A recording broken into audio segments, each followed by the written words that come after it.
Eu creo que houve primeiro uns cantos anos con un proceso que iba positivamente e o decreto do bipartito basicamente recollía o que establecía o plan xeral elaborado por Fraga e foi un momento de esperanza, pero despois por intereses políticos, supoño que foi pois, o novo decreto, sobre todo no ensino, pois fixo moito dano, non?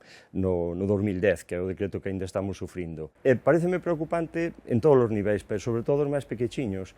Hai familias que educan os seus nenos en galego e o neno, ou a nena, fala en galego, en canto pisa o sistema educativo, volve para casa falando en castelán. Entón está claro que aí algo falla, non se lle pode botar a culpa á transmisión xeneracional, ni moito menos o ensino fai... É un espacio moi importante, non? E hai que cuidado. Entón, evidentemente, o decreto había que derogalo xa.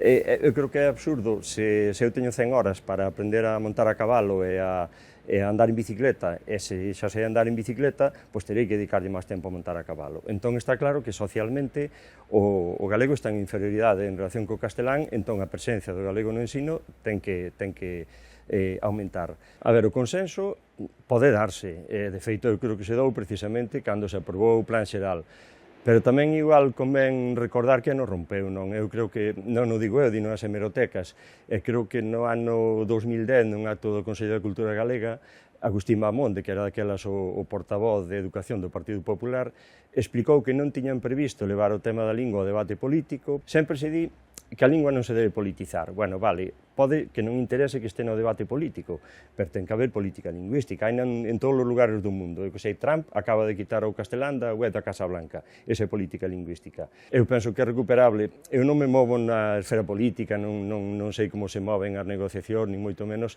pero se nun determinado momento se conseguiu, debería ser posible conseguilo, non? Agora, de feito, falan do pacto pola lingua, pois pareceme necesario, o que pasa que non pode haber, eu creo que nin vetos nin liñas vermellas, non? E ademais hai modelos en Europa que funcionan, non? E que se poden tomar como exemplo. Eu falo moitas veces de Luxemburgo, onde os nenos cando van á escola o primeiro que se lles aprende é o luxemburgués, independentemente do idioma que falen na casa.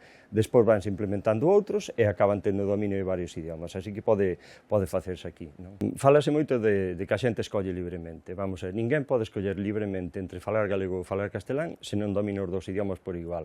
Está claro que hai alumnado que é incapaz de expresarse en galego aínda que o pretenda. Para que haxa liberdade de elección, ten que haber, por un lado, coñecemento e, por outro lado, tampouco pode haber estigmatización social, non? En este momento o galego socialmente está inferiorizado. Entón, eu creo que son aspectos que hai que traballar.